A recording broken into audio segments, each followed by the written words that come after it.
Cette vidéo concerne Windows Live Mail, le tout dernier logiciel de messagerie de Microsoft. Il succède à Outlook, Outlook Express et Windows Mail. Il permet de gérer tous nos mails, contacts et calendriers. Tout d'abord, nous allons l'installer sur notre PC.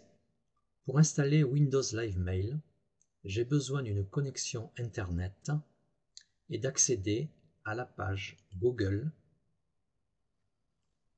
Puis je tape dans le champ de recherche Clubic Windows Live Mail et je clique sur Recherche Google.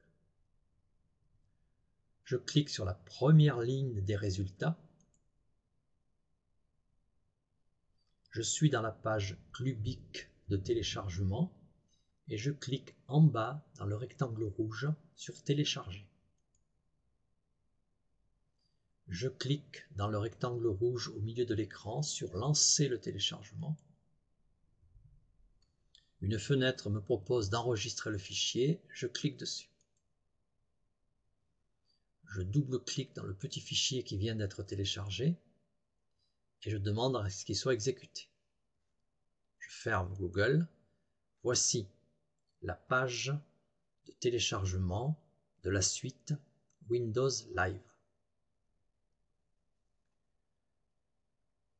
On me propose ici d'installer plusieurs modules. Je vais donc m'intéresser uniquement à Mail et décocher en cliquant dans le petit carré tous les autres éléments.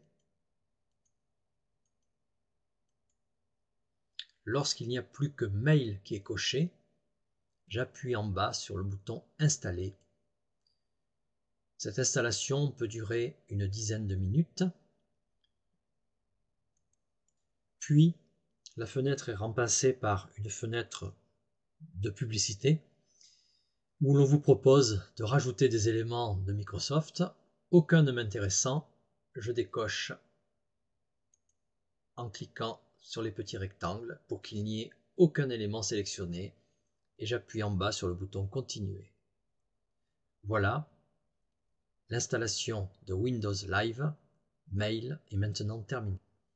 Pour utiliser Windows Live Mail, je vais commencer par mettre son icône sur le bureau pour pouvoir y accéder facilement.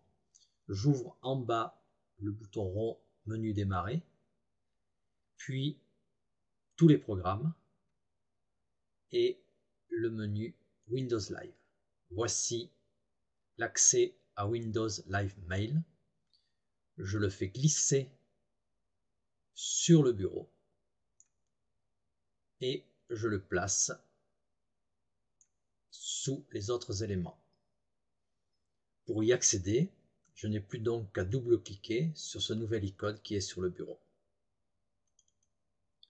Windows Live Mail s'ouvre dans une fenêtre et je vais commencer par ajouter mes différents comptes de messagerie.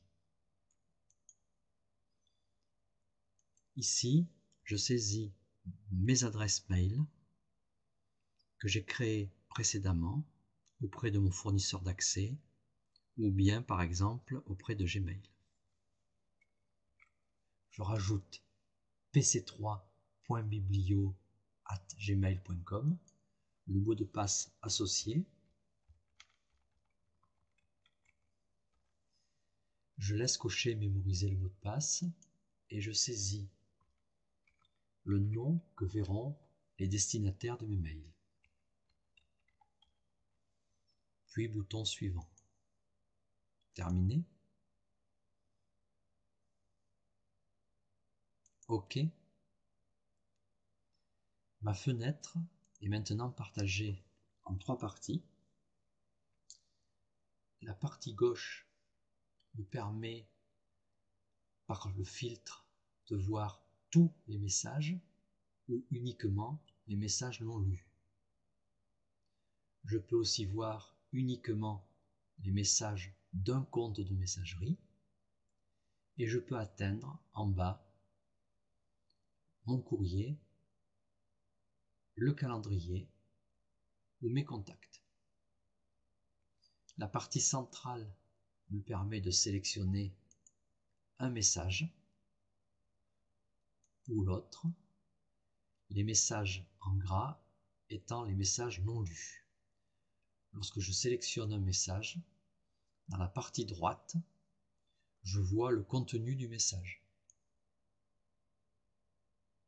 Si je veux voir entièrement un message, je double-clique sur l'entête de message et une fenêtre autonome apparaît qui me permet de montrer l'ensemble du message et d'atteindre les boutons répondre, transférer, supprimer ou classer ce mail en spam, courrier indésirable ou l'imprimer. Je referme cette fenêtre de ce mail et je reviens dans la fenêtre principale. Les boutons situés en bas à gauche me permettent de gérer mon courrier, comme actuellement, un ou plusieurs calendriers, mes contacts. En mode calendrier, je peux rajouter un calendrier avec le bouton situé au milieu à gauche. Je peux voir pour un calendrier donné les événements du mois, ou par semaine ou par jour. Pour rajouter un rendez-vous, je double-clique sur la case correspondant au jour, je saisis l'objet et l'emplacement, éventuellement je saisis les heures de début et de fin, ou je laisse toute la journée, puis j'enregistre. Pour voir le détail d'un événement, je survole avec la souris et je vois qu'il y a un rendez-vous de 14 à 16 heures. Pour supprimer un rendez-vous, je clique droit sur l'événement et j'appuie sur supprimer. Il suffit d'appuyer sur le bouton courrier pour retrouver mes mails. Je vais maintenant gérer mes contacts avec le bouton contact. Pour modifier un contact et son adresse mail, je clique droit sur le contact et je peux modifier ce contact en appuyant sur contact, en modifiant le nom, le prénom ou l'adresse mail, puis en appuyant sur enregistrer. Je peux également, avec un clic droit, supprimer ce contact. Pour ajouter un nouveau contact, j'appuie sur le bouton nouveau, je saisis le prénom,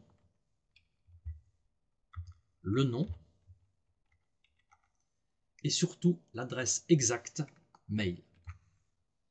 Et j'appuie sur le bouton ajouter au contact. Quand j'ai terminé, je ferme la fenêtre des contacts avec la croix rouge. Pour envoyer un mail en mode courrier, j'appuie sur le bouton nouveau, je saisis l'adresse mail exacte du destinataire ou j'accède à mes contacts par le petit livre. Je double-clique sur tous les éléments à qui je veux envoyer ce mail et je vérifie qu'ils sont bien en bas en face de A. CCI permet d'envoyer une copie cachée à un destinataire. J'appuie sur le bouton OK. Je saisis un objet, puis un texte. Et si je veux ajouter une photo, j'appuie sur le bouton Ajouter des photos. Je sélectionne les photos envoyées et j'appuie sur Ajouter. Terminé. Il suffit maintenant de relire mon mail et d'appuyer sur Envoyer pour que le mail soit envoyé à ses destinataires.